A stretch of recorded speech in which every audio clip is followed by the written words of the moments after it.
Pledge allegiance to the flag of the United States of America and to the republic for which it stands, one nation, under God, indivisible, with liberty and justice for all. Almighty and everlasting God, who presides over all things in heaven and earth, come and preside over these deliberations so that those that make the decisions may be guided by your wisdom. Good afternoon, good evening, everyone. Welcome to City Council meeting for September 9th. We're going to start with a work session, which is going over the items on the agenda, and then after that, we will move into a voting session. Council has one item. It's an ordinance for second and final reading, amending Article 7 of Chapter 29 of the Wilkes-Barre City Code of Ordinances entitled Reserve Parking Program. Any questions? You're up, Mayor. Oh, you're okay.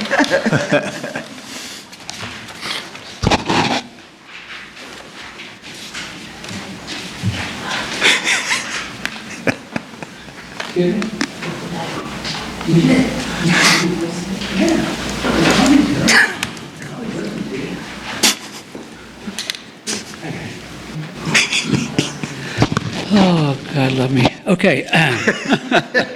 Whenever you're ready, Mayor. Right. Ready to go. You have to have a good time, right? Linda, am I right? That's right. Okay. Temporarily suspending Section 20-4 of the Wilkes-Barre Code of Ordinances pertaining to the open consumption of alcoholic beverages for the Osterhout Rooftop Party on October 3rd, 2025. You guys all know about this. Every year it's a major fundraiser for the Osterhout Library, and every year it's well maintained, never a problem, and probably we'll see a lot of you there. So any questions on that? Okay. All right. Designating Mayor George C. Brown and Controller Tony Thomas, who's in the back of the room, by the way, as the officials to execute all documents and agreements between the City of Wilkes-Barre and the Commonwealth Financing Authority.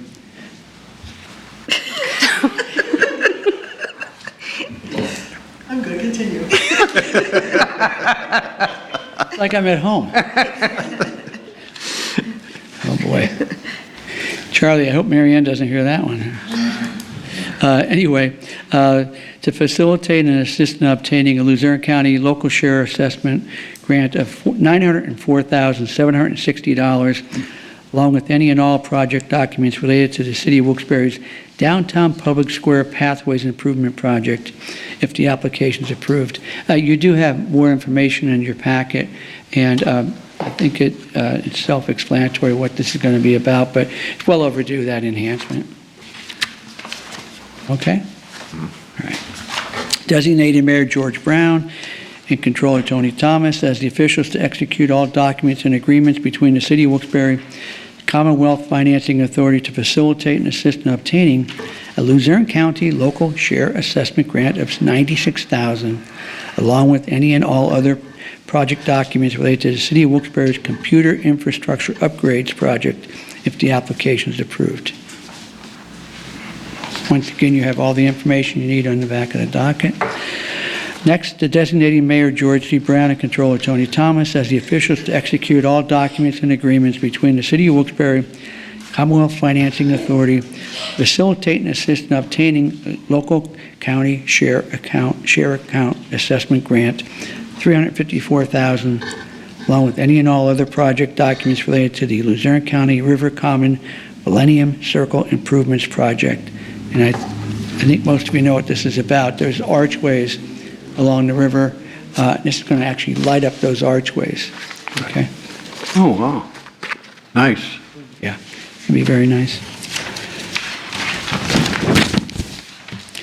Along with designated Mayor George C. Brown and Controller Tony Thomas as the officials to execute all documents and agreements between the City of Wilkes-Barre and the Commonwealth Financing Authority to facilitate and assist in obtaining the Luzerne County local share assessment grant of $500,000, along with any and all other project documents related to the Wilkes University Nursing Simulation Lab Equipment Project, if the application is approved. Mike Wood's here if you have any questions regarding that. Mike, how many nursing students do you have? Including the traditional undergrad and our accelerated nursing program, it's about 200 Wow, 200. nurses. And what would you say would be the percentage of those that stay local and would work at Geisinger General? We've done the math. It's 74% that Wow. continue to practice in the state of Pennsylvania, but most of them are recruited locally, so Right. most of them Stay local. end up staying local. Wonderful. Very good. Any other questions? Just can you just tell us exactly what it is that you're looking to do? Is this to add to the program? Yeah, so we are needing to completely revamp our nursing simulation center because of the growth in our undergraduate and also the accelerated nursing. So accelerated nursing is any person with a 4-year degree can come to Wilkes in the accelerated program in any degree class and go through a 15-month program to become a bachelor's certified nurse. Problem is, we only have one testing mannequin. These are the animatronic mannequins. One delivers babies, and there's a bunch of them that we're buying to do testing on, but only one is testing, and all of the students have to come through and qualify on the simulator before they can touch a patient. But it also is helpful to first responders, nurses who want to get certification for different kinds of classification. So the success of the program has just created a pinch point. So we got a $750,000 RCAP for phase 1 of a complete revamp and rebuild of our nursing simulation lab. We're going to go forward with about a $1.2 million project, and this is to equip it. So you can imagine the equipment, the animatronics, the lab equipment, everything that comes with it is quite expensive. So this would really help us get there. Thank you. Good. Very good. Thank you. Good, thanks. Thank you. Thank you, Mike.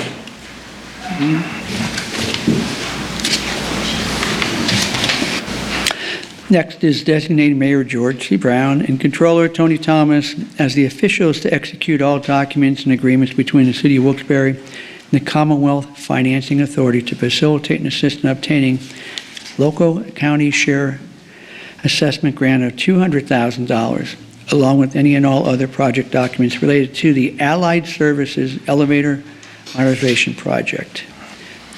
Jim, you want to come up? Jim Brogna, representing Allied, if anyone has any questions. Thank you, Mayor. Jim, state your name for the record. State your name for the record. Jim Brogna, Allied Services. Jim, is this the elevator northeast, Yeah. Northampton Street? 80 East Northampton Street. We, as part of our full renovation and modernization project of the facility, we already are in the process of replacing one of the elevators. As you all know, the costs have escalated significantly on the modernization and replacement of these elevators, and I believe the current bid is $357,000 for the elevator replacement. We know. Just look out that window. Yes. I forgot. The subject not is cheap. obvious. Yes, not as expensive, but it's still, and modernization is probably basically a replacement of the elevator. Those elevators were origin to the building and have been flooded many times over the years and other shortcomings. So it's necessary to transport not only meals, residents, staff, obviously elevators are a necessity in a 92-bed nursing home. And so with the staffing ratios that are necessary and the movement throughout the facility, both elevators are critical to be in full operation. And any downtime puts a burden on the staff and obviously a delay for resident care. You said 92 beds, and then you also have apartments in the back? Yes, yeah, the apartments in the back. How many people there? Those are, well, we have 10 currently in the apartments, but it's the 31 apartment capacity. 31 and 92. Okay, got it. Any other questions? Now, you're asking for $200,000, yet an elevator replacement is $350,000, you said? Yeah, Allied Services Foundation pledges the additional $157,000, so it's roughly a 56-44% Okay. split. Okay, thanks. Any other questions? No. Thank you, Jim. Thanks. And Allied's been an amazing partner to the city of Wilkes-Barre. When we need help with them, they've always been there to help us. So thank you, Jim, for that help, Breaks down, you're done. as with Wilkes University. Yeah, thank you. Yeah. Okay. All right. Designated Mayor George C. Brown and Controller Tony Thomas as the officials to execute all documents and agreements between the City of Wilkes-Barre, Commonwealth Financing Authority, facilitate and assist in obtaining a Luzerne County local share assessment grant of $52,000, along with any and all other project documents related to the City of Wilkes-Barre's Police Department Digital Message Boards project. This is digital message that you'll see one up on going up towards the Toyota complex that messages, speeds, be careful, children crossing, those type things. So they're used for a lot of different purposes, but it's a great investment of the monies if we're able to secure the money. Okay. Are they movable? Yeah. Did you move them? They are. Would this be for one or more than one? Two. Two. How many do we have now, Mayor? We have one as far as I know. One. Yeah. Need more of those. Okay, are we okay, sir? Yep. Okay, authorizing proper city officials to execute any and all necessary documents related to securing a $500,000 no-interest loan payable over 5 years to help assist with the costs related to the stormwater repair project located off of the area of Cunningham Avenue. This is what we spoke about a few weeks ago. Luzerne County Council did approve a no-interest $500,000 loan over a 5-year period, and this is to pay for the stormwater repairs that were necessary off of Cunningham Avenue. That work has been completed, and it's just we need your approval to go forward to secure the funds. Once we have your approval, then the funds could be released, and we'll sign a note to that effect. Okay? Good. Any other questions? Okay. Council presentations, Councilman Belishko. I just wanted to, just to tell the mayor, I spoke with two people on that are directly affected with the Horton sinkholes, and they are content, they're happy, they're like the way things are moving along. So just to give you some good news, there are two residents directly affected by the sinkholes, and they're content and happy. Thank you, Mike. And if you don't mind, I'm just going to add a little bit to that. It's been a very tough situation since June 25th. Not just one sinkhole, but two. And then also the stormwater failure that we had, that I just mentioned, the Cunningham Avenue. So Stell Enterprises has been working on 3 major issues within the city, stormwater and including the sewer lines. So they've done a wonderful job.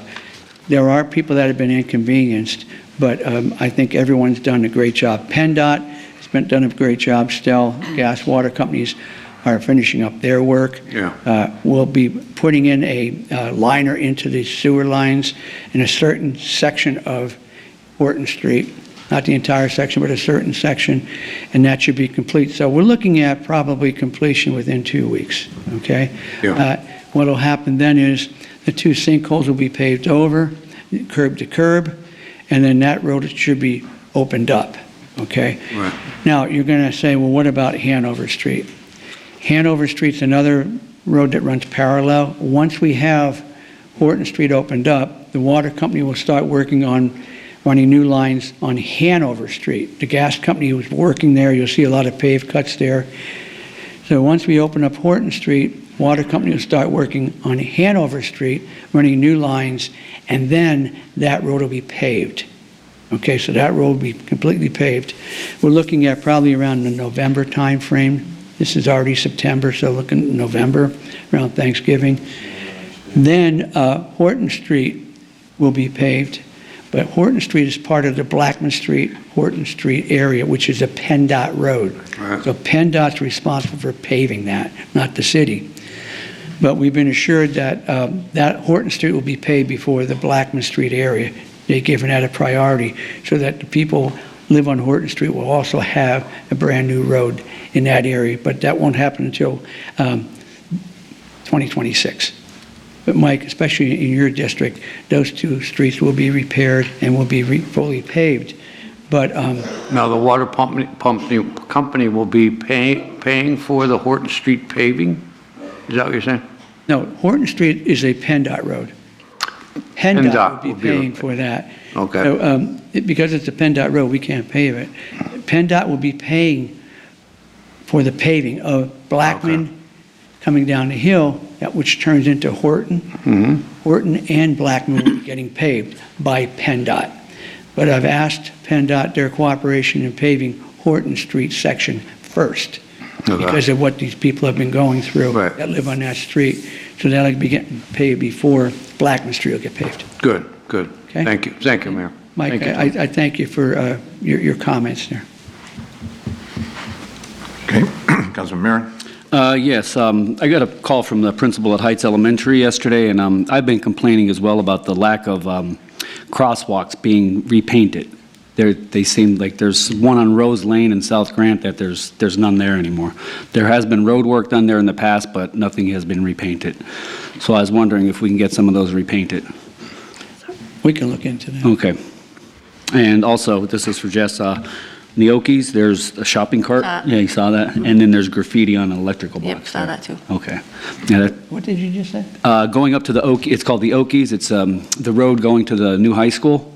On our side, there's a shopping cart full of garbage, and then there's a lot of graffiti there as well.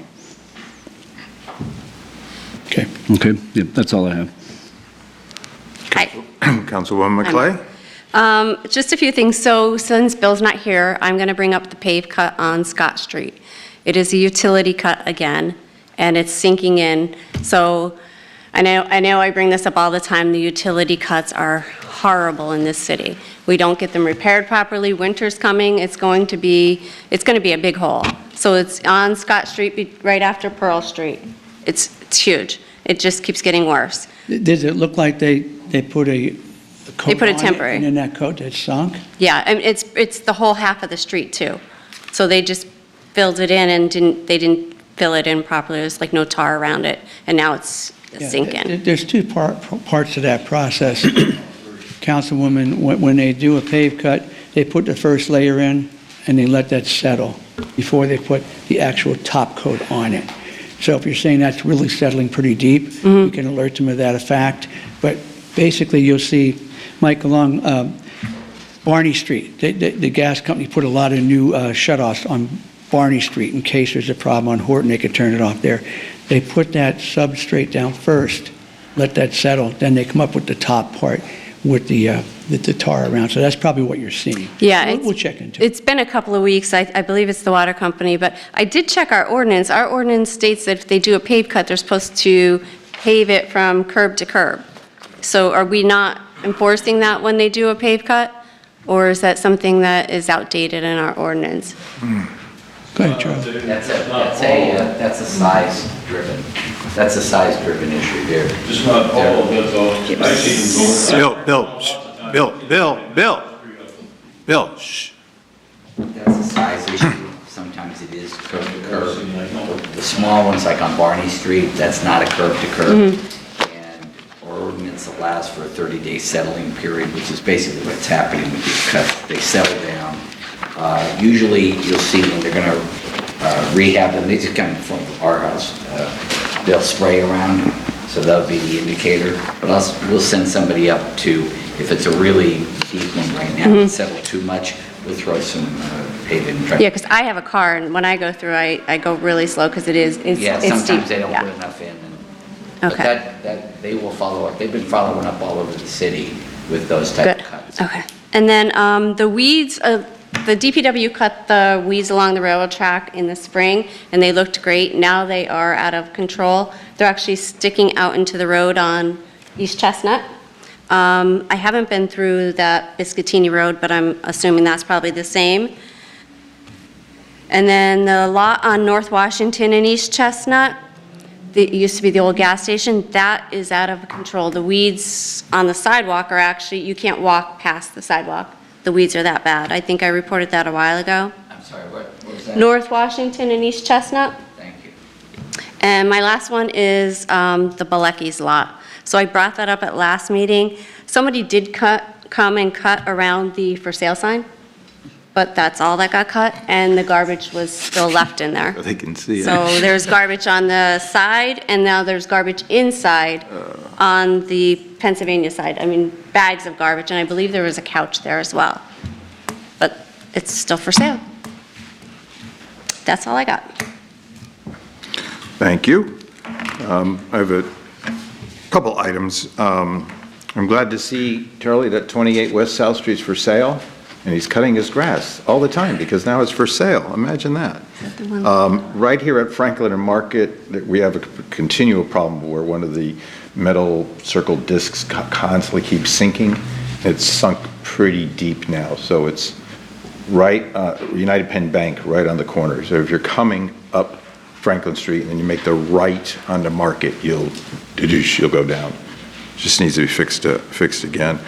Also, fire hydrant cuts, with the utilities do fire hydrants. Still on Ross Street by South River, there's a fire hydrant they took out the granite curb, did not put it back yet, and the sidewalk is asphalt and not a real sidewalk. 380 South Franklin Street, the large gray apartment building is on the corner of Academy. Trash is all in the back. We've had a continual problem with trash. The neighbors complained to me today. And I constantly get asked questions about Dana Street, the work between Hazel to Park Avenue. Do we have any update on that work? Some of the residents go out and ask the workers what's going on, and they say, oh, we're just contractors. We don't know what's going on. We're just told to be here, and they just don't get any satisfied action or answers. So if you can give me an update later about Dana Street, then I can pass it on to some of the residents that's been calling me. Okay. Before we adjourn, does anybody have any resolutions that they would like voted on separate, or is it okay to do it as a consent? Are they all going to be consent? I can do a consent along with the minutes if I'm okay. everybody's in agreement? Yeah, that's fine. That's fine. Okay. Okay, shall All I? right, so All right. Work session's adjourned. Other people, do you have, John? John, Sam, you have to fill out a form? They're in the back. Sam? which stands, one nation, under God, indivisible, with liberty and justice for all. Almighty and everlasting God, who presides over all things in heaven and earth, come and preside over these deliberations, so that those that make the decisions may be guided by your wisdom. Welcome again. Clerk, call the roll. Mr. Barrett is excused. Mr. Belushko? Here? Mr. Mirren? Here. Mrs. McClay? Here. And Mr. Brooks. Here. Also in attendance is Mayor George Brown, Controller Tony Thomas, Administrator Charles McCormick, Assistant City Attorney Maureen Collins, Assistant City Clerk Tracy Smith, and Administrative Assistant Lisa Sanfilippo. Good evening and welcome to tonight's regular session of council. Please turn off all cell phones. The following are examples of some important council rules. They are not intended to be a complete list. Please adhere as closely as possible to the 5-minute speaker presentation time limit. No persons are allowed to address the council from beyond the rail, except the speaker at the dais who has the floor. The chairperson shall preserve order and decorum and prevent attacks on personalities. The chairperson shall determine all points of order. No person except city officers or their representatives shall be permitted within the rail during any meeting without the express permission of council. Council kindly asks that the public please vacate the building within 10 minutes after the meeting adjourns. And finally, when members of the administration are speaking, please stand up and speak into the microphone. Okay. Okay, pending legislation. Okay, pending legislation. So if you were here during the work session, we discussed 8 different items on our agenda and a ordinance. Anyone want to make a public comment on those items on the agenda or the ordinance? Angel Mathis. Angel Mathis, Wilkes-Barre. I can only say congratulations and thank you, because, you know, with the LSA, it's good and refreshing to see that the city has applied for more than the public has, which I am proud, because the city could always use the money given the state of the economy. And normally, you know, when it comes to universities or certain universities, I stand up here and say, please say no, no, no, no, no. But however, because I was once a student in the medical field, I know how important it is to have the proper mannequin to teach the proper skills that you need to be successful in your job or your trade. So I would say yes. And as far as the other request, I've been there when my grandma, they took very good care of my girl's grandfather when he passed, so I cannot say no. So please say yes, yes, yes, and yes. And yes to the parking ordinance as well. Thank you, Angela. Anyone else on the pending legislation? Mr. Troy? I find this whole business of the LSA grants, most of them anyway, very disturbing. I don't know if any of you studied psychology, college or whatever, but there was a concept put out by a famous psychologist called the hierarchy of needs, and it's used as a tool in higher learning in a lot of ways. And I think it could be applied to this city. That's the reason I bring it up. I'm not bringing it up in an idle way. The base, it's like a pyramid. The base of the pyramid is the basic needs, and then we go up from there, determining on what the priority is. So it seems to me that in making out this arbitrarily in these sums of money here, for instance, for Allied, for Wilkes, and ignoring, by the same token, other needs the higher up on the hierarchy, or maybe further down in the base of the pyramid, such as this homeless crisis that is now going to be aggravated because of the closure of the Keystone Mission. I mean, what are we going to do? Let those people rot in Kirby Park when the temperature starts dropping to 20 degrees, Mayor? There's no more, I mean, where are we going to, do you have any proposals, or any of you council people? I mean, my point being, I'm addressing the issues here, Tony, that this money should not be LSA money. I know it's contingent on approval by the state. I realize that. They're not necessarily going to get all this money. They get nothing. But why can't the city ask for more money for its own problems, such as homelessness, such as, a concept that I've been pushing. I mentioned it to Mr. Marin today, and you gave me your commitment, but I don't know if that's going to be tangible or not, if you're going to give it to me, for the establishment. There's no representative from the police here. A gun buyback program. There's been a spike in gun violence in the city, and I think some of this money that's proposed for instance, Allied and Wilkes. Why does Wilkes need, for instance, $500,000 to upgrade their nursing program? I'm sure if we all looked at the balance sheet of Wilkes and the balance sheet of Allied, we would see staggering amounts of assets compared to minimal liabilities. I mean, I don't have the numbers in front of me. Maybe this gentleman can provide them. But I understand that, for instance, Wilkes University has $80 million in endowments. Why? So, do you understand my point? Why does the city have to, I mean, do we have to be what's the word I'm looking for? Suck up to Wilkes, to its basic needs? I realize that there's nothing wrong with upgrading your nursing program, I know that. But this money should be diverted to more worthwhile projects, more priority projects, such as the homeless problem, or such as this project I'm proposing. I don't think it needs that much money for a gun buyback. Now, Tim Henry mentioned to me that, as far as he knows, it's never been done in this city. It's certainly done in a lot of major cities. And it's the only way, as far as, I mean, unless you have better suggestions. You're not going to see any gun control legislation passed on the federal or state level, let's face it. And some people are against that totally for whatever reason. So do you have any plans, Mr. Mayor, or anybody on council, to somehow curb this spike? And it's horrible. Woman got shot over in Hazel Street, as you know, for bumping into somebody, shot to death. So let's put it this way. If that gun had been bought back this could be coordinated, obviously, by the police department. I realize there's a lot of coordination, a lot of organization to be done here to make this happen, to make it work. But it's not going to take much money, I don't think. I mean, hopefully it will. Maybe there'll be 100 guns to be bought back. But if you have any of this suggestion, I mean, I'm concerned about it. You know, my neighborhood, no neighborhood is really that safe anymore, I don't think, in Wilkes-Barre, from gun violence. And maybe down where the mayor lives, and maybe down in, where former Mayor Layton lives.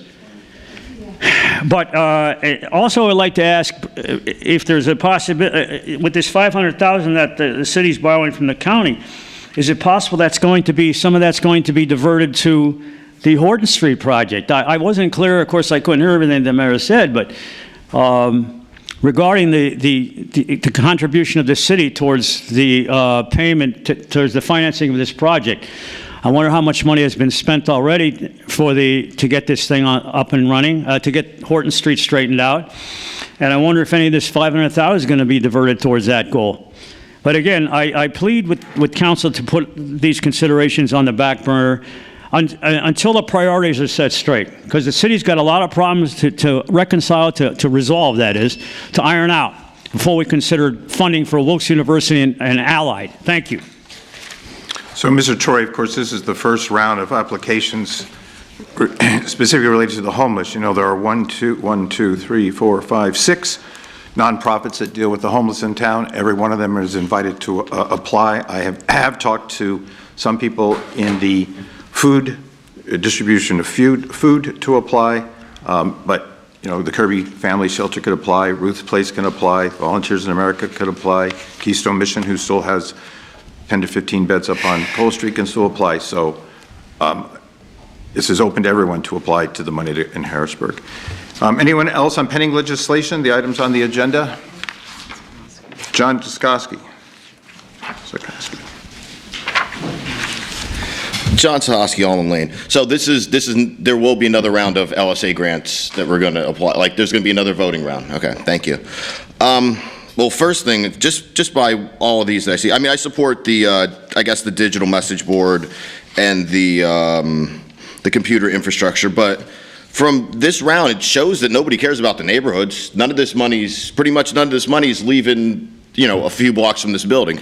Like, how are you going to apply for grants like that, like these grants, and not let any of the money touch the neighborhoods? Not for any small businesses, nothing, you know, nothing shows with this round that you guys give any care about the neighborhoods, because all the money's being spent down here. This pavers, usually I like when I always encourage you guys to apply, but the pavers is, you know, that shouldn't be the top priority. Just in my drive down here, I counted, let me see, because I wrote this down, five empty storefronts, 2 empty office buildings, and 1 building that we tried to sell multiple times that we can't sell. And we're worried about fixing the pavers on the square. Like, if you guys are going to, like, I always say when LSA grants come up, like, look what Pittston did where they phased out their project and their downtown doesn't have empty storefronts. You guys don't think about this when you do this. The administration and the council, like, this is already a done deal. You guys it's all going to be voted on together. So it's obviously going to be all yeses, which is pathetic, but whatever. Like, you just have to do better. You just have to get, you know, what's the point of getting pavers fixed when you can't get businesses into these storefronts, and you can't, like, and there's nobody downtown past like 5, 6 o'clock. Like, there's, you know, you're fixing something that, you know, that should be phased out later on, and you should be worried about doing things to get businesses down here. Like, it should be clear that if you can't sell that building down there, that, you know, why are you guys worried about what everybody's walking on the square, where you should be applying for grants for businesses to help get businesses into those buildings, find business owners and help them revamp those buildings with LSA grants, where, as opposed to like you're applying for $500,000 for Wilkes. Like, I understand nursing programs are important and stuff. I don't discredit them there, but they have a large endowment. They charge like $40,000 a semester, I believe, per student. They have money. Like, why? All you guys do is care about making the rich richer, where you could improve small businesses, where, like, if you improve small businesses, they're going to pay more taxes. Wilkes isn't going to pay any taxes. Like, I don't get why you're going to help somebody get $500,000 in grants when they're not really paying. They're paying like 100 and something into the payment in lieu of taxes. So the math doesn't, you know, I always say this, the math doesn't add up for me, where we keep helping Wilkes and Kings get grants for anything we help to improve their property value doesn't improve the tax base, or very little. Like, if you guys want to improve the tax base, do a lot of little grants for small businesses, which will raise their property values, which will raise the tax base. Like, I know you guys are going to say, well, if we have if we help them, it's going to bring in so much more money, but it doesn't really bring in money. It'll bring in a little bit of money, yes, I'm sure, but there's much better ways to do it, and I think you guys should look at what other people are doing, because obviously, you know, the state of the downtown, we don't have a clue, and we have not had a clue in at least a decade. I have a real specific, the Millennium Circle, that's a county property. The county has the ability to apply for LSA grants. Why are we going to take a piece out of our pie when the county has the ability to also apply for LSA grants? We shouldn't be applying for grants for the county. Like, they should do it themselves. I know, I've seen in the paper that they asked for it, but tell them no. It's not hard to say no. We don't seem to say no to anybody around here. Like, I'm sure we're not going to say no to any of these, so good luck. Do what you're going to do. John, can I ask you, what building are you talking about that we didn't sell? The First National Bank. That sold. That no longer belongs to the city. So that's gone? That's been gone since March. That sale went through? Yep. Yeah, that sale A while is back, gone. yeah. That is no longer city property. So that is sold. That's what I thought you were It's just, been gone. yeah. Okay, I thought that fell through again. No. That was an article they had online. I don't know. Yeah, he's Brown. redoing that, but that is no longer, yeah, I can assure you that one is no longer city property. Mayor Brown? Yeah, John, that building was sold to John Basiliga of Scranton, and he's also the gentleman that bought the Mary Stegmeyer, the Frederick Stegmeyer. He's bought other buildings in the city, so that's been, as Councilwoman said, that's been sold several months ago. Okay, it's back on the tax rolls, and it was sold for $450,000, which was the asking price. So I don't know, you know, you're just a little you don't understand what's going on. Sometimes there's things that aren't obvious to people that we have in the works. We do have some facade grants that are in the works and other things. Also, LSAs have stipulations what you can use that money for. I know the stipulations. It's wide open. It's very wide. Excuse me. Can I continue? Yes, please. The county cannot apply for an LSA for themselves, okay? They can't do that. We have to be the pass-through for that. So there are limitations what an LSA can be used for. They can apply for RCAPs, but there are stipulations to LSAs. So, John, there are other projects that are coming to the downtown that have not been announced yet, that you're not aware of. So anytime you want to give me a call, I'm happy to go over that stuff with you. Okay. Okay. Thank you. Anyone else on pending legislation? Thank you. Okay, so now we're going to take all the resolutions and the minutes as a consent agenda, so we'll need a motion and a second. Motion. Motion by Mrs. McClay, Second? second by Mr. Marin. Mr. Belishko? Yes. Mr. Marin? Yes. Mrs. McClay? Yes. Mr. Brooks? Yes. And we have the one ordinance for second and final reading, which is Violet Council Number 5 of 2025. Motion. Motion by Mr. Belishko. Here. Need a second? Second? Second by Mr. Marin. Mr. Belishko? Yes. Mr. Marin? Yes. Mrs. McClay? Yes. Mr. Brooks? Yes. Okay. New business. All right. Council presentation. Presentations, again, anything else to add, Mike? No, nothing more, Tony. No, I'm fine, thank you. Yes. I just, one quick thing. Are you still going to be doing the walking around the cities, the neighborhoods? Yeah? Okay, thank you. Yeah. That's it, I'm good. Good. Okay, thank you. Public discussion, Angel Mathis? Sorry, Elise. Hello, Angel Mathis, Wilkes-Barre.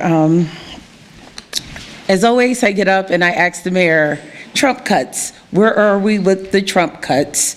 Have we had any businesses actually struggling with the new tariffs? Because now not only are we not receiving from Canada, but we are not receiving from Mexico either, according to the news. And it was several news outlets, according to my Apple News. The other thing is I have trash and trash. It was great having the appliance pickup because we took advantage of it. However, there are a few appliances still floating around because I guess people didn't realize that, hey, you had to, trounce your butt down here and pay for a sticker to put on your item to put it out. But Tony, I need to speak with you because there is a floating refrigerator and a floating couch somewhere where we'll discuss. Do you have the address? Not exactly. All right, because I need the address to give to John. I know, I'll have to see. All right. The other thing was parking. Parking has gotten better because people who are notorious for parking in a traffic lane has not been, except our block. We are on a lane and only one car could fit, but we're having an influx of visitors and people who kind of catapark, that's what I'm gonna call it, catapark, because they're halfway on somebody else's property and halfway in the lane, what makes you go like this to get through. Lisa, thank you for the paving of Cedar because it makes it a whole lot easier to go through. And now, my most serious subject is housing and homelessness. Every year I get up here and I talk about homelessness because with me, everyone is not like me. Everyone is not fortunate enough that if they fall on hard times, they can move home. Thanks to Mom. But what I've noticed is that while I was in my apartment, it would be hard to believe that I sat on the Section 8 list for at least 5 years before I removed myself and just did not respond. But then the next time I went to apply for Section 8, when the application was put online, it was filled in 15 minutes. And with me saying this is because I know that there is a way that they actually have to compose the Section 8 list, but it has come to my attention that a lot of the Section 8 lists that fills up just like that is not being filled by Wilkes-Barre residents. They're not even being filled with, within the 3 counties, a tri-county area. What happens is there's a lot of people who are coming from other states that just get bumped to the top of the line. They come from larger cities and get bumped to the top of the line, which leave our people who live in this city because Luzerne County has their own. Wilkes-Barre City has their own. I learned that from applying for Section 8, and I say this because if everyone else is coming in, taking up the vouchers for the housing, which I know with some of the proposed cuts to HUD, that presents a whole nother issue, which, I'm not going to get on because I haven't heard, it hasn't been confirmed by some of the sources that I rely on what cuts are going to be coming out of HUD.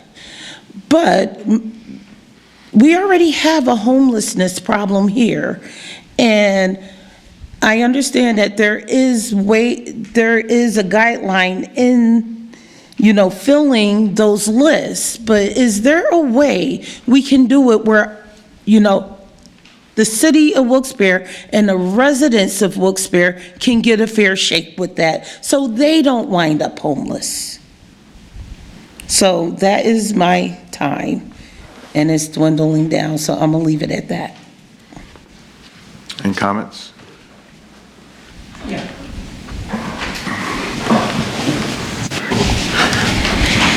Hi, Angel. Yeah, the flag was replaced at Call Street. Thank you. On Friday. Okay, Mom? Okay. I want to be very honest with you. Some of the problems that we have in the city are the landlords. Okay? We have landlords that may not live in the city of Wilkes-Barre, may not live in... Or the state. May not live in the state of Pennsylvania, may live in New York, may live in New Jersey, may live in the Poconos. Yep. Okay? and they rent to people, and sometimes the people they rent to are not, good people. But that's one of the issues that we have in Wilkes-Barre right now. I could give you a name. You know what I'm talking about. I know exactly what you're Okay, talking so that's about. one of the issues that we have, is the landlords and due diligence and making sure that they're renting to the people, that will help the city. But that's something I don't get into because that's a landlord issue and people that own the buildings. Okay. Now there's a couple of different issues that we talk about here. As far as the cuts, meaning you're calling them the Trump cuts, I think I mentioned this once before, there are cuts that have been proposed to the health department, okay? There are cuts that have been proposed to HUD, which, by the way, federal funding is what funds our DCED budget. And then also there was funding that was possible to be cut with FEMA and the BRIC program. These are all federal funds that we normally get. I can't tell you what's going to happen because our concern was that there was going to be major cuts to the health department. Now, some people are not in favor of the health department. I'm definitely in favor because there's only 10 health departments in the state of Pennsylvania. We have one of them. They do an amazing job in what they do. They go out into the neighborhoods and they provide care to the needy, to the low income. We just received a 45-foot bus that has three, you folks may not notice, Gorgeous. we have 3 examination rooms in that bus. And we take that bus with the help of physicians that volunteer from General Hospital and with the help of, we just went into a plan agreement with Geisinger School of Medicine where it's part of the residency program that they will put time into that bus as we go into the neighborhoods of senior citizens and people on fixed income. And they will actually take these folks into the examination rooms, provide services, but also the vaccinations, immunizations, and other things that our health department does. I can't tell you, Angel, how much we're going to get cut or what's going to get cut. That really depends on Washington. I can't tell you about HUD because we haven't found out yet what cuts, how much the cuts are going to be. And then I can't tell you about FEMA. Did sit down with Congressman Brezhnev, sat down with representatives from Senator McCormick's office and Senator Fetterman's office. We expressed our feelings about what these cuts are going to mean to the city of Wilkes-Barre and to the residents of the city of Wilkes-Barre. They know how we feel about this. So we're still waiting to find out, Angel, the amount of cuts that we're going to see, okay? And will it be health department, will it be HUD, will it be the BRIC program or FEMA? We don't know yet. But it's something that we're looking at and just hoping that the next year it stays the same as it was for 2025. Can't tell you about 2027 now. Oh, we know. Okay? I hope I answered your questions. Thank you. Next, Linda Joseph.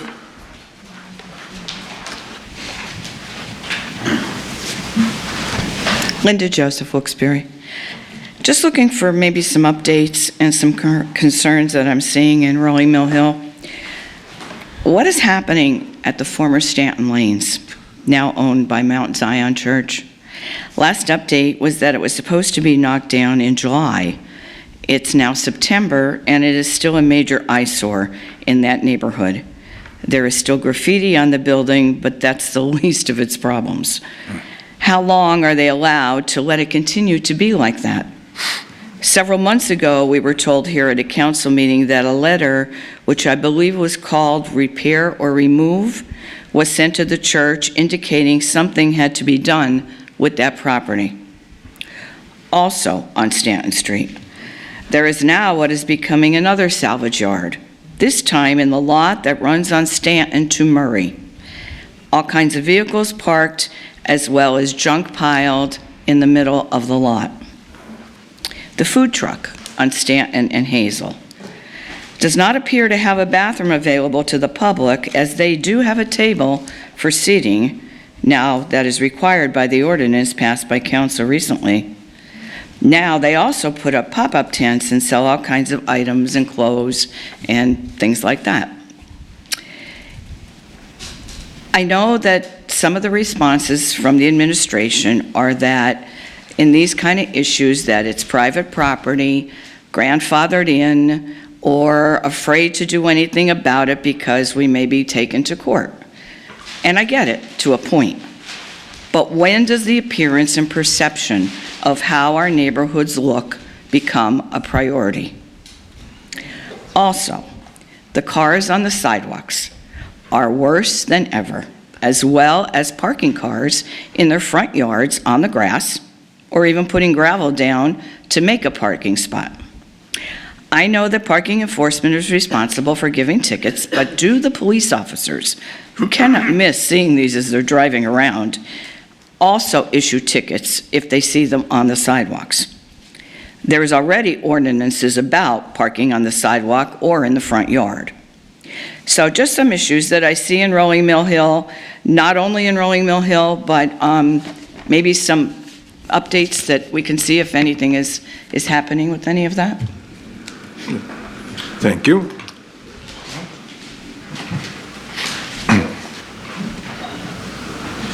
Hi, Linda. Hi. I'll reach out to Reverend Brewster tomorrow and find out. Reverend Brewster is the pastor of the church that owns the property that Linda's talking about on Stanton Street. And so he is responsible. I should say the church is responsible. Mm-hmm. They own that property. Mm-hmm. And you're right, it should have been torn down by now. I don't know if it's a funding situation. I can't speak for him. But I'll find out, and we'll get to the bottom of it, where we're at on it. Okay. Okay? Yep. Thank you. Thank you. Thank you. Bill DeLuca.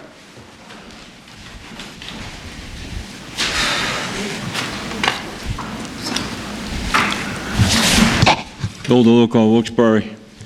First, I got two problems, okay? I want to know when Dana Street's getting paved. All they do every day is come up there, sit in the truck, look around, smoke cigars, smoke cigarettes, about 20,000 cups of coffee. They get back in the truck and they leave. What in the hell kind of service is that? Right, horrible.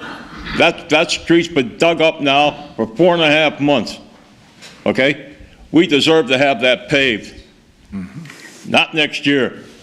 Now, I'm sick and tired of it. Sick and tired of walking around that place and sick and tired of driving on that place. Then you got another one, code enforcement. Totally, 100% worthless. Worthless. They wouldn't bring 35 cents on a junk scale up at Allen's junkyard, okay? They wouldn't bring. 118 Hickory Street, right in your area, you, okay? Guy that owns that, been messing with this city now for 5 years. I'm counting it. I count it, 5 years. You should see the grass in the back. The grass is up to your elbows. The mayor knows about it. He's seen it. He was with my brother. My brother was back there looking at it, and he happened to come in that one day, and you saw it there. You were back there with my brother, and you seen it. What got done? Nothing. There's a car buried in there. There's people living in that car. There really is. There's a car back there. It's an old Audi, a gold-colored Audi, right? You can't see it now because it's surrounded completely by trees. And they're sleeping in it. There's homeless people sleeping in there. We put up with this stuff. We pay taxes. For what? I'd rather go to California and pay taxes and pay $9 a gallon for gasoline. At least I'll get something done. You don't get nothing done around here. What the hell do you do around here? Everybody rides around, code enforcement, this one rides around, that one rides around, and nothing gets done.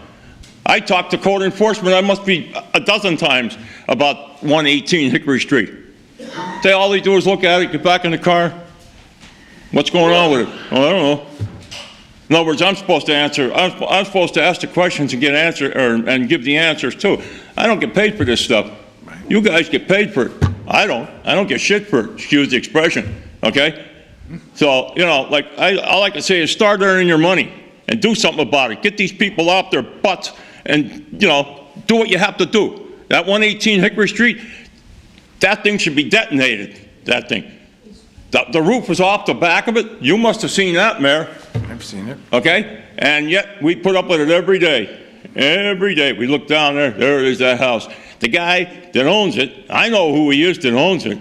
He should be in a federal pen. Because I know his father was a sack of, you fill in the blanks, okay? I know him, I know him just like I knew Mike's father. okay? I knew your father, Red, okay? He was our business agent, and this and that and everything else. Okay, different kind of guy, though, you know. All right. But these people here, I'm telling you, they're walking all over you people, and you people don't do nothing about it.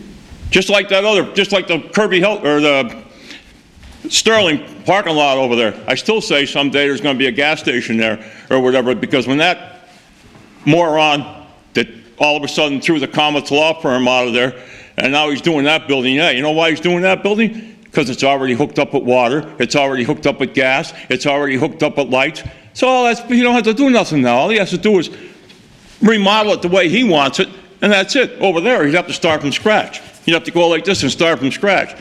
So I know why he did that, and you should know the same reason why he did it. He's trying to pull the curtains over you. He's blindfolding you guys. Don't do anything about it. You let him get away with it. Me, I'd send him back to Iran or wherever the hell it is he came from.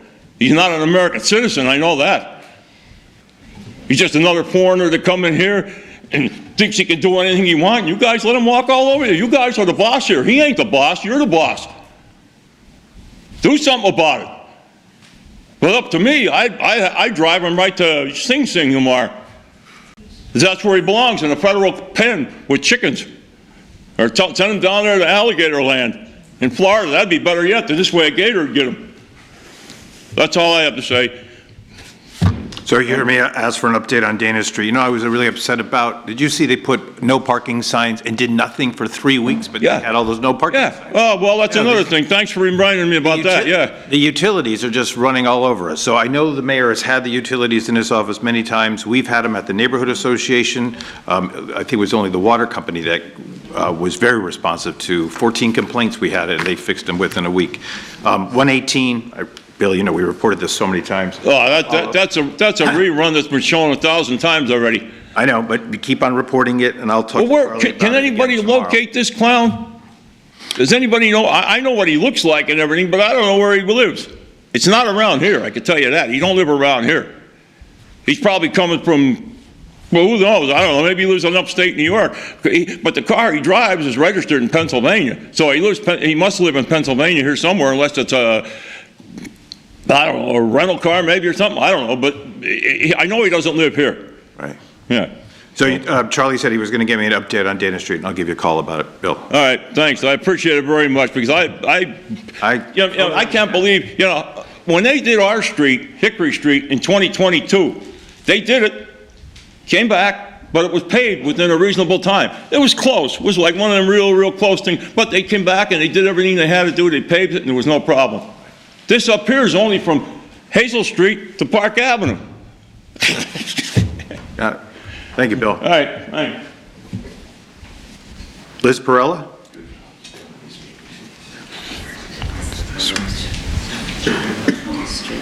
Oh.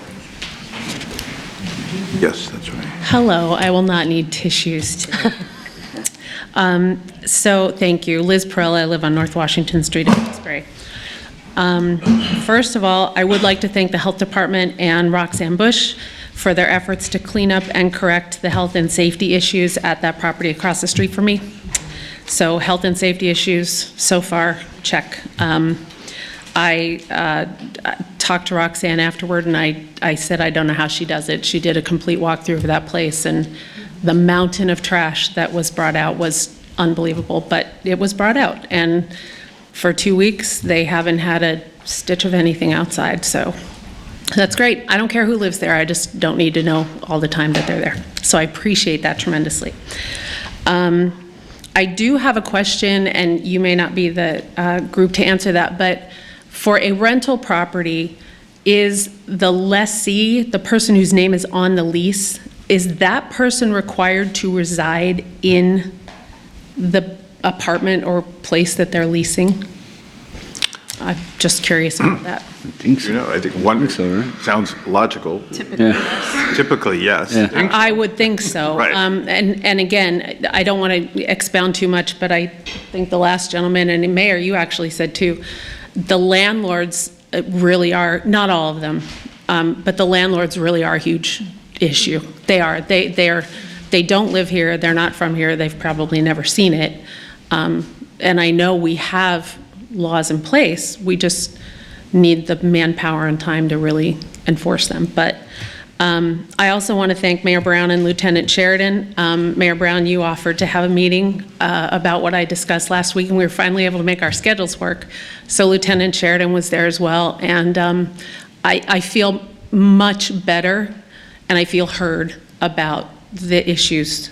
And I think we kind of have a plan in place to make some headway there. So I'm extremely grateful for that.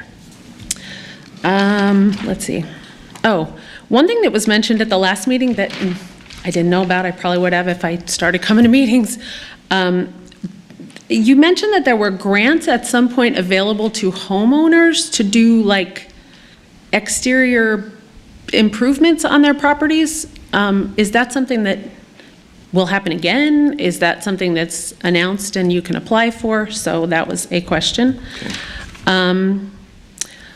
Are there any plans to mill and pave North Washington Street from Butler to Market or Northampton?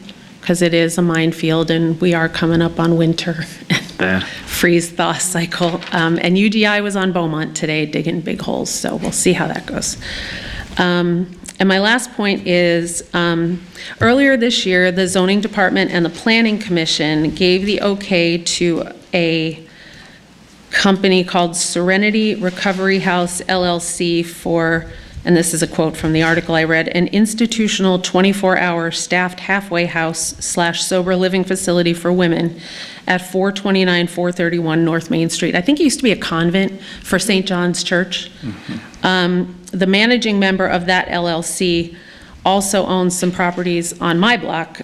He owns 368, 372, and 380 North Washington Street, which are just single homes. And they are allegedly being operated as sober houses.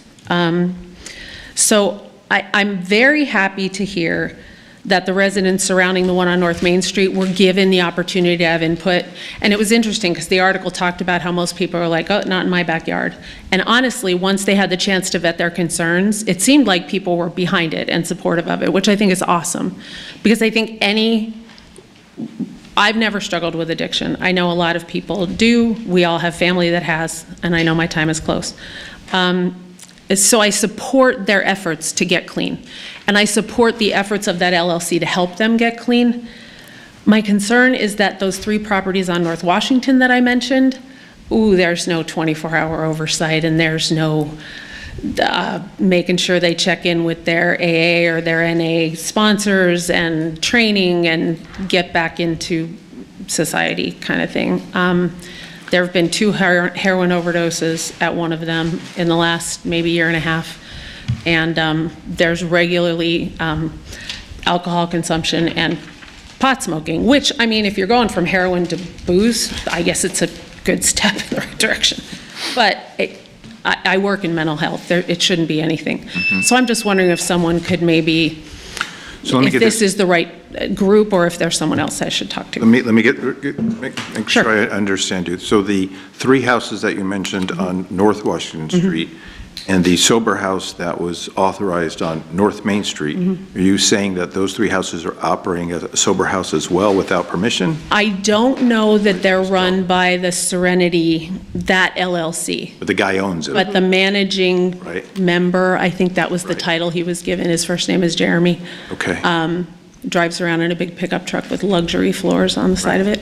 So I can actually, I am aware of those 3, and they have been reported because he is, from what I've been told is he's operating them on a room-by-room basis. So yeah, he charges $30 a night if you're on the 2nd floor and $35 if you're on the 1st floor. Yeah. And their girlfriends are allowed to come by. And honestly, though, they have not been a problem. I'm not saying that these people, these residents, have been a problem. Right. But it does concern me that... Well, he's not allowed to operate individual homes that way. The one on North Main is different. He went through zoning. He got that all. I actually was at that meeting. Right. Plenty of questions were asked. That was okay. These ones are individual homes. And he owns others. He owns many others in the city Yeah, as well. So. All right. Thank you. The paving question, you said North Washington Street from Butler to where? Butler down to, I guess, North. a market like this right here, and maybe even down to Northampton. But it's really, like, from Butler down to even, say, North Street, it's, North Washington. and they did, like, patching, like, where they patched the middle, and they patched some of the sides, but it should be done. It's just bad. So. All Yeah. right, so you heard that. And then the grants for homes. So the city, we did have a program ourselves that was funded from federal money we got for COVID money. And the mayor could probably answer how many houses got repaired. The state had a program called, I think it's called Home Health or Whole Home, I think that's it, program. It has been in the paper again to get reauthorized. Oh, okay. So that's a state program. So if that gets passed by Harrisburg, and of course you know the state budget has not been passed. Right. But if that is in that budget that does get passed, we will hear about it and we'll let our constituents know. Great.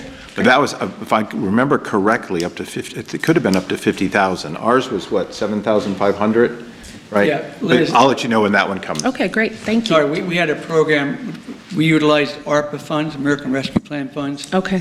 And it was extended to people that live in Wilkes-Barre, their primary residence. They want to do any improvements at all on their primary residence. They could qualify up to $7,500. Oh, okay. Could be anything. It could be new porch, a new roof, doesn't matter. We had 252 people took advantage of that. Wow, that's awesome. We also had a program that if you wanted to buy a primary residence, you want to buy a house in Wilkes-Barre to be your primary residence, we paid $7,500 of the closing costs. Oh, wow. And we had 54 people that took advantage of that. But they were funded through the American Rescue Plan monies, and that program's not effective anymore in the city of Wilkes-Barre, so Okay. that money's been spent. Well, I appreciate that. I appreciate it. I'll definitely have to start reading the paper. There and see have if- been, over the years, though, I mean, I know a few years ago, there was the home beautification project, which incorporated like North Penn Ave, North Main. I utilized that myself to get my house painted. I paid half, they paid half. So just keep your eye out. There are always, it depends on funding, which Great. Yeah. right now don't know what funding's available for anything. Thank you very much. Thank you, Liz. Thank you. John Sikoski. Oh, my leg. What am I saying? John Sahosky, Almond Lane. Okay, I'm going to go back to this about the county. So I'm looking at the county, the state's website, Department of Community Economic Development under programs, local share account grant, statewide. Eligibility, the first dot is Pennsylvania County. So if there's some reason that Luzerne County is excluded, maybe they did something shady, they are a shady group of people, why can't they, I need an explanation on why they can't apply for LSA grants when I'm looking at the website and it clearly says that Pennsylvania counties can apply for local share account grants. So I'm a little confused there, so I would really like to hear an answer for that. And if they're being punished for something, you know, they should come out of their pockets and pay for it instead of, you know, coming through the city to ask them to do their work because, you know, they were not a, you know, they weren't good at governing at one point, which they never really are. Pave cuts, like, I'm somebody who from time to time works on the streets professionally. I think you guys know who my employer is. You know, nobody pays attention to those pave cuts. I see so many pave cuts that have to be fixed. Just whoever is the pave, I'd like to know who the pave cut monitor is and do they actually do their job? I could tell you the answer. It's an obvious no, because you see all these pave cuts everywhere that are just, you could tell what a pave cut is versus a pothole. At least I could. I have the eye for it. I don't know if, I imagine everybody else could see it too, because it's pretty obvious that they're cut out and then they're sinking. And like, what's the procedure on following up with that? Has anybody been following up with that? Because the answer is clearly no, because you see, most of the potholes that I see get fixed are pave cuts. They have to be fixed because the city, you know, I don't know what's going on down here if you guys are worried more about Friday morning birthday parties than you are actually doing your jobs, but it seems like that with the pave cuts because nothing ever seems to get done with them. They just sit there and then you send people out to fix them where it shouldn't be the city's responsibility to fix the pave cuts. It should be the people who made the pave cuts who actually are responsible to fix them, but nobody seems to be doing their job in this building in that aspect. So I would like this, to know who's our pave cut monitor. Like, do you guys actually follow up on how many times that he gets pave cuts fixed, or do you just have the city do them ourselves? That's all I have. And the answer about the county not being able to apply for LSA grants, even though the Department of Community and Economic Development website says they can. That's all I have. So I couldn't answer the county question. The state could. I don't know how we could unless the mayor has an answer. Their website clearly says they could. I could show you it right now. Right, but that's the state. So you'd have to ask the state why. Well, I'm telling you that the counties must be lying to you guys then, because they're saying they can't do it. It obviously says that they could. Okay. And then you want to talk about the pave cut and who's responsible? Nope. No. That's no accountability. No accountability. Wait, you know what? I'm not going to put that. Yeah, go ahead. Yeah. I'm not going to let you walk away with that statement, because that's not true. We deal with a person accountable. His name's Joe, okay, Rodano. But you, as a person that goes out and fixes some of the potholes in the city, okay, you see what's out there. There's 620 streets in the city of Wilkes-Barre. And if there's potholes that have to be fixed, sometimes it's your job, and sometimes it's other people's job that works through Lisa. And those folks do a great job. Pave cuts are different. Pave cuts are a responsibility of UGI, the water company, whoever's doing it. It might be Loop, it might be someone else. They're monitored, but as I said before, if someone cuts into the road, they cannot do a permanent fix until that has settled for a certain amount of time. That's an undercoating that they put there. You know that. And you go out there, I'm talking now, it's my turn, okay? You've had your time, my time. You know what has to be done. But folks, I'm telling you something, I stated this before. When they make a pave cut, just like on Barney Street, there were several pave cuts that were made. It can't be permanently fixed right away. It has to settle. And once it settles, they can come back and do a permanent fix. If you have an issue with the person that's responsible for pave cuts, I would say give him a call and talk to him. Talk to him personally. Tell him how you feel about what you think the job he's doing, if that's something that really bothers you. Do that, John, okay, if you have an issue with that person. But just like you, he's a representative, and he is represented and also a employee of the city of Wilkes-Barre, just like you, sir, okay? So there are guidelines. Your job and his job. So if you have an issue with his job, I suggest you give him a call. Mr. Troy. Last but not least, I'm not totally a deconstructionist. I want to thank the mayor, whoever's idea it was, for the beautiful hanging baskets throughout the city. I think it does a lot for the aesthetics, and I hope the same thing will apply next season.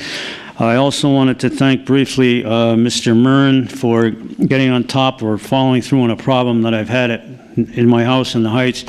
The garbage trucks do a great job in terms of efficiency, picking up garbage and recycling, et cetera, and yard waste. But the garbage truck are not toilet trained. In my neighborhood, they leave a trail of leach-it, which is liquid garbage, almost every week, and it's very disturbing. It smells and it attracts insects, and if cats drink it, they could probably die. Well, I don't know why a cat would drink it, but you never know. The cats that are running around the neighborhood, feral cats. So my neighbor and myself, mostly my neighbor, and this morning there was a lot of crushed glass in addition to the leach-it.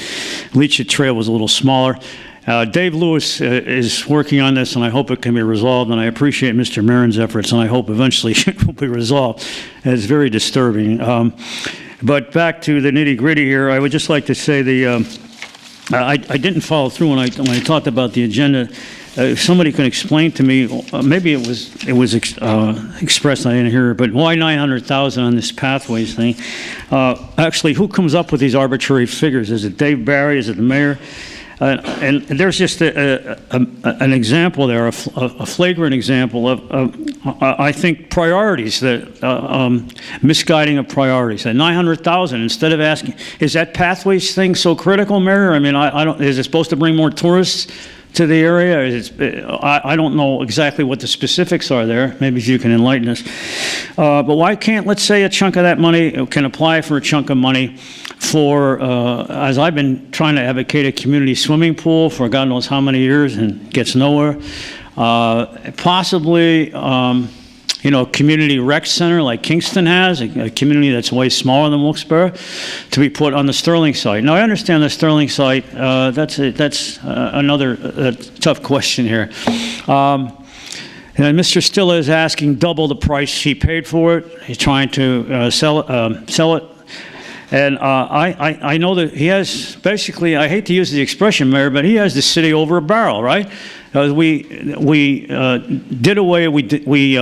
deleted the reversionary clause, which would have allowed the city of Wilkes-Barre to buy that back at, I guess, the same price or less if the development wasn't completed in a certain length of time. You were on council, I think, at the time.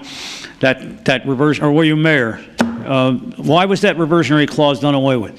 Anyway, I just have a suggestion.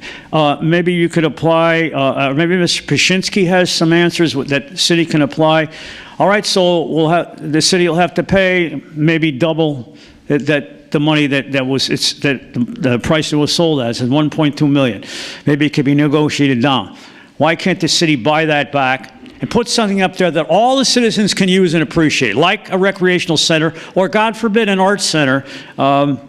They have, you could go, a great example, in the borough of Tamaqua, of all places. If you're in that area in Carbon County, go through Main Street, Tamaqua. They have a gorgeous arts center with all kinds of programs going on, not like the Kirby Center, but programs like art programs the public could participate in. I think Wilkes-Barre desperately needs something like that to enhance the arts, to get people's interest in the arts. Back in the little bit of time that I have left, I mean to talk. You promised to advocate for this, and I would like to hear some objections, if there is some, to this gun buyback program. We don't have a policeman in here tonight. How do we know that somebody's not going to march in here with an AR-15 and try to kill people? You don't even have an electronic. Well, I know that according to Tim Henry, I guess it's not allowed. This is a potential. Okay, it may be a drop in the proverbial bucket. Maybe we have that gun buyback, which has to be coordinated by the police department. Maybe you get 10 guns off the street, or even 5. Okay, there's 5 less possibilities that people will be murdered, right? Or that these guns are going to be used. It's something, right?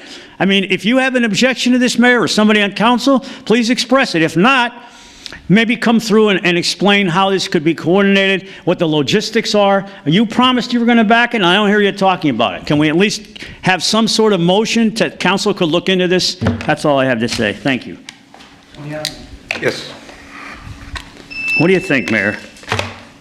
Sam, I did discuss your idea about a gun buyback with... you think it's a good...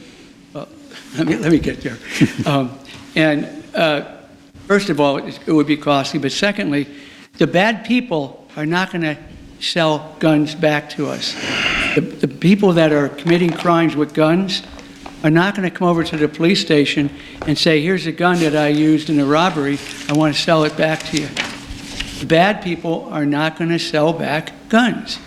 You might get a handful of good people that maybe inherited a gun and don't want it any longer. The people that are using the guns, a lot of them are teenagers.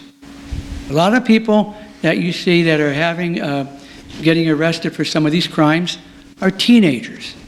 And what happens is they get arrested. I'll be very honest. Okay, they get charged. There's no juvenile detention center any longer. They go back to their parents. Okay, that's what happens, Sam. But bad people are not going to sell back guns that they've just used for a robbery or a shooting or killing or whatever it might be. I understand your idea, the theory of it, but according to Chief Coffey, it's not something that we feel would be benefited by, and also it's not something that he feels he wants to get into right now. I rely on my chief, okay, and his feeling is not something we want to get into. But I understand, because once again, the third time, bad people are not going to sell back guns to us. They don't want us to have the guns that they used for the different crimes that they've committed. Why do other big cities have them, Mayor? They have gun buybacks. successful. One more thing. You're making a, You talked let me just about- brief comment, you're making a dangerous assumption. Wait, Sam, let me just finish. You talked about Artsy and Tamaqua and other areas. We have 3 arts galleries downtown. I don't know if you know. What's that, I'm sorry? We have 3 arts galleries downtown. 3. 3 art okay? galleries. It's called, Sam, it's called the Art District for that reason, because we have 3 art galleries. And you compare Tamaqua to the city of Wilkes-Barre, where the city of Wilkes-Barre has approximately 55,000 people in it, and Tamaqua might have 5,000. I don't know. You can't compare cities because a lot of things are different, okay? And you have to understand that. We do have an art district, and there's a lot of art going on in this area. We have people in this room that sit on several of the boards of those arts or entertainment committees, okay? Sam Troy suggested you got to go against it. Any other questions from here? Since birthdays were mentioned, there is someone who has a birthday. I don't know if there'll be a Friday morning, what do you guys do? Friday morning birthday. What do you guys do? Yeah. John, you're invited, I guess, but happy birthday, Jessica McClay. How many away from Medicare? Celebrated with all of you. So happy birthday, Jess. All right, our next council meeting is September 23rd. We'll see you then. Thank you. Good one, Sal. Just throw it right back. Throw it right back at his face.